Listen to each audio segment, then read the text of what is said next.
ఉద్యోగ ఉపాధ్యాయ సమస్యలపై ప్రత్యేక కార్యాచరణతో ముందుకు వెళ్తున్నట్లు పీడీఎఫ్ ఎమ్మెల్సీ బొర్రా గోపిమూర్తి తెలిపారు. 12వ పీఆర్సీ అమలు చేయాలని, పెండింగ్లో ఉన్న 4 డీఏలు విడుదల చేయాలని డిమాండ్ చేశారు. ఉపాధ్యాయులు పని ఒత్తిడి కారణంగా ఇబ్బందులు ఎదుర్కొంటున్నారంటున్న పీడీఎఫ్ ఎమ్మెల్సీ బొర్రా గోపిమూర్తితో మా ప్రతినిధి రామకృష్ణ ఫేస్ టు ఫేస్. ఉపాధ్యాయ సమస్యలపై తిరిగి పోరాటాలు తప్పవని చెప్తా ఉన్నారు పీడీఎఫ్ ఎమ్మెల్సీ బొర్రా గోపిమూర్తి. ప్రస్తుతం ఆయన మనతో ఉన్నారు, మాట్లాడే ప్రయత్నం చేద్దాం. గోపిమూర్తి గారు, ప్రధానంగా ఉపాధ్యాయ ఉద్యోగ సమస్యలు ఏవైతే ఉన్నాయో వాటికి సంబంధించి తిరిగి మళ్ళీ పోరుబాట పట్టేందుకు సిద్ధమవుతున్నట్లు తెలుస్తూ ఉంది.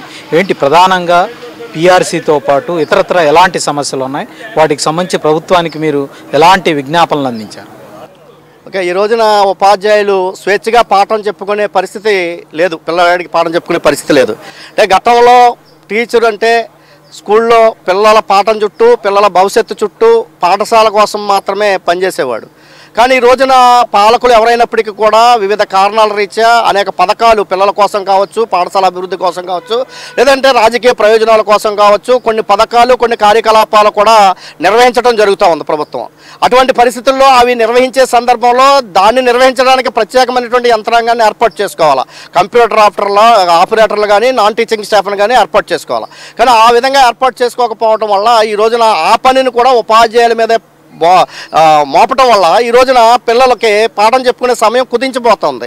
తదనుగుణంగా ప్రభుత్వ పాఠశాలలో చదివే పేద పిల్లలకి విద్య దూరం అవుతున్నటువంటి పరిస్థితి కనపడతా ఉంది. కార్యకలాపాలు నిర్వహించడం ఒక ఎత్తు అయితే, ఒక రోజులో కార్యక్రమం నిర్వహించాలని నిర్వహించవచ్చు. కానీ ఆ కార్యక్రమం నిర్వహణకు ముందు దాన్ని ఏ విధంగా నిర్వహిస్తారో, దాని సంగతులు ఏంటనేది అన్ని ఆన్లైన్ చేయటాలు, అప్లోడ్లు చేయటాలు అయిపోయిన తర్వాత ఆ కార్యక్రమం ఎలాగా జరిగింది ఏంటి అని చెప్పేసి ఆ ఫోటోలు అప్లోడ్లు, ఆన్లైన్లు, ఈ విధంగా ఈ రోజున ప్రతిదీ యాప్లు మయం చేశారు.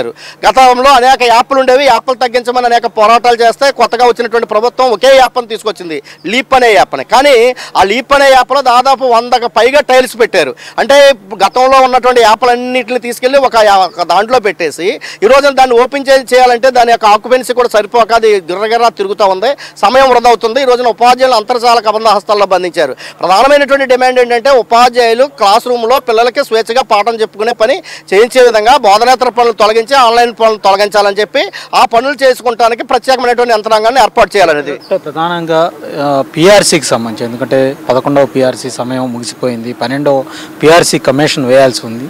దీని మీద మీరు ఎలాంటి డిమాండ్? ఖచ్చితంగా పీఆర్సీకి సంబంధించి అంటే ఉద్యోగులకి జీతం పెరిగేది 5 సంవత్సరాలకు ఒకసారి పెరుగుతుంది. 5 సంవత్సరాలు పెరిగిన తర్వాత దాని యొక్క ఆర్థిక ప్రయోజనం 5 సంవత్సరాలు ఆ ఉద్యోగి అనుభవిస్తాడు. కానీ ఇప్పుడు మాకు 11వ పీఆర్సీ 2023 జూన్ 30తో అయిపోయింది. 11వ పీఆర్సీ కాలం 2023 జూలై 1 నుంచి 12వ పీఆర్సీ వేయాలి. గత ప్రభుత్వం పీఆర్సీ కమిషన్ వేసి ఒక చైర్మన్ నియమించారు. ఆ చైర్మన్ ఏం చేశారంటే నాకు పనేమీ అప్పచెప్పలేదని చెప్పి రిజైన్ చేసి వెళ్ళిపోయారు.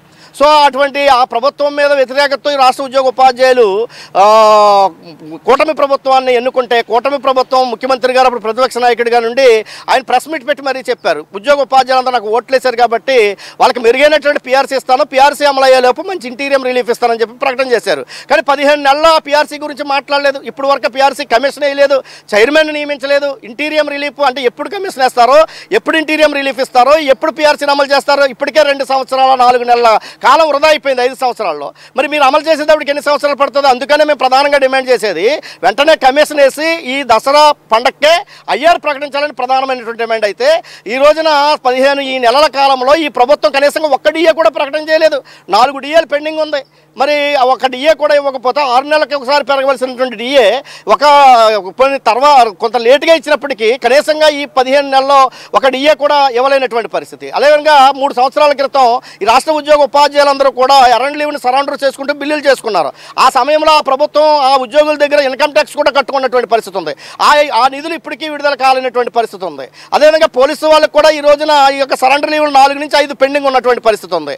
అదేవిధంగా రిటైర్డ్ అయినటువంటి ఉద్యోగులకి గ్రాడ్యుటీ ఇప్పటికీ చెల్లించలేనటువంటి పరిస్థితి ఉంది. గతంలో మంజూరు చేసిన డిఏలకి ఏరియర్లు ఇవ్వాల్సినటువంటి అవసరం ఉంది.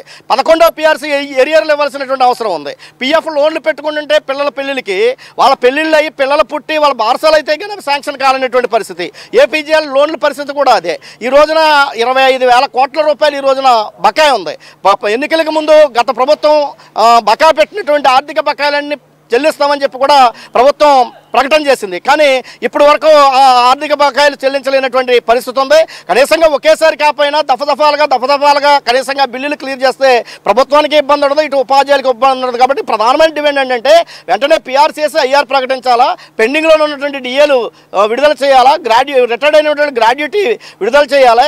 అదేవిధంగా ఈ యొక్క ఏదైతే బకాయి ఉన్నటువంటి 25,000 కోట్ల రూపాయలని దఫదఫాలుగా విడుదల చేస్తూ ఒక రోడ్ మ్యాప్ని ఇవ్వాలని చెప్పి రాష్ట్ర ప్రభుత్వాన్ని మీ ద్వారా రాష్ట్ర ప్రభుత్వాన్ని కోరుతా ఉన్నాను. ఓకే, ఇది మొత్తానికి చూసుకున్నట్లయితే ఉపాధ్యాయుల మీద ఈ ప్రభుత్వం పని ఒత్తిడి పెడతా ఉంది.